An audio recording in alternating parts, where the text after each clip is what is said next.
तत्काल न्यूज, आवाज हिंदुस्तान की।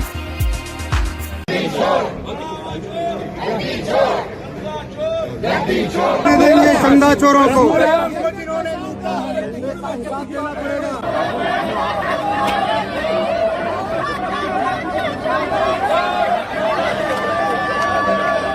दान पात्र के जरिए विपक्ष का तंज, संसद परिसर में पप्पू यादव बने पुजारी। राहुल गांधी ने डाले दान पात्रों में पैसे, चढ़ावा चोरी के मुद्दे पर विपक्ष का सांकेतिक प्रदर्शन। संसद के मानसून सत्र के बीच विपक्ष ने एक बार फिर अपने विरोध का अनोखा तरीका अपनाया। इस बार संसद परिसर में ऐसा दृश्य देखने को मिला जिसने सभी का ध्यान अपनी ओर खींच लिया। पूर्णिया से निर्दलीय सांसद पप्पू यादव पुजारी के वेश में नजर आए। राहुल गांधी ने दान पात्रों में पैसे डाले और पूरा प्रदर्शन राजनीतिक तंज का केंद्र बन गया।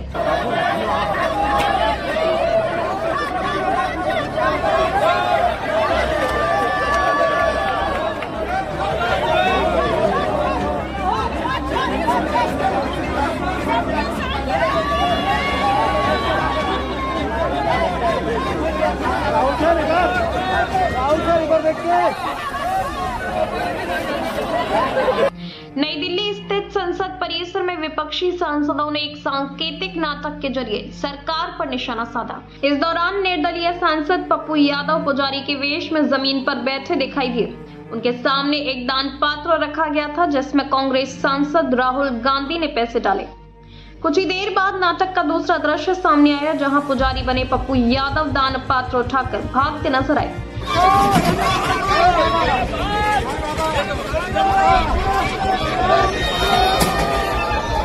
विपक्ष का दावा है कि यह प्रदर्शन अयोध्या के राम जन्मभूमि मंदिर में कथित चढ़ावे की चोरी के मुद्दे को प्रतीकात्मक रूप से उठाने के लिए किया गया था। प्रदर्शन के दौरान विपक्षी सांसदों के हाथों में अमित शाह संसद से गायब क्यों लिखे पोस्टर भी दिखाई दिए। इस प्रदर्शन में कांग्रेस अध्यक्ष मल्लिकार्जुन खड़गे, सांसद प्रियंका गांधी सहित कई विपक्षी नेता मौजूद रहे।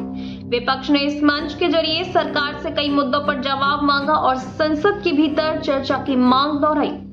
ये पहला मौका नहीं है जब पप्पू यादव अपने अनोखे अंदाज से सुर्खियों में नजर आए हैं। इससे पहले छात्रों पर लाठीचार्ज के विरोध में वे घायल व्यक्ति का रूप धारण कर संसद पहुंचे थे। वहीं मई 2026 में वे पूर्णिया के एक स्कूल में शिक्षक बनकर बच्चों को पढ़ाते हुए भी चर्चा में रहे थे। संसद के भीतर जहां राजनीतिक बहस जारी है, वहीं संसद परिसर में विपक्ष के इस सांकेतिक प्रदर्शन ने सियासी माहौल को और गर्मा दिया है। अब देखना होगा कि सरकार इन आरोपों और विपक्ष के सवालों का क्या जवाब देती है। फिलहाल संसद परिसर का यह वीडियो सोशल मीडिया पर तेजी से वायरल हो रहा है और राजनीतिक गलियारों में इसकी खूब चर्चा हो रही है।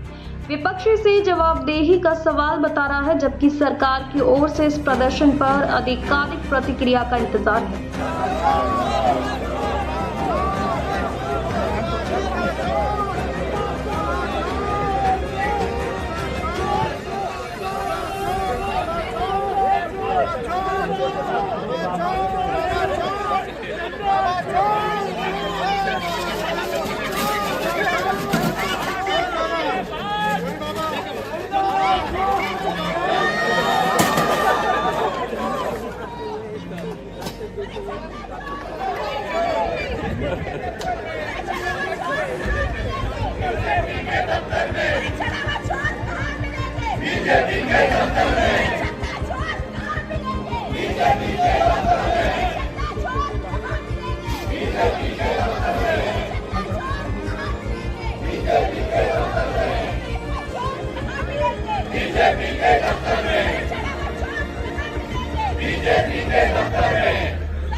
तत्काल न्यूज, आवाज हिंदुस्तान की।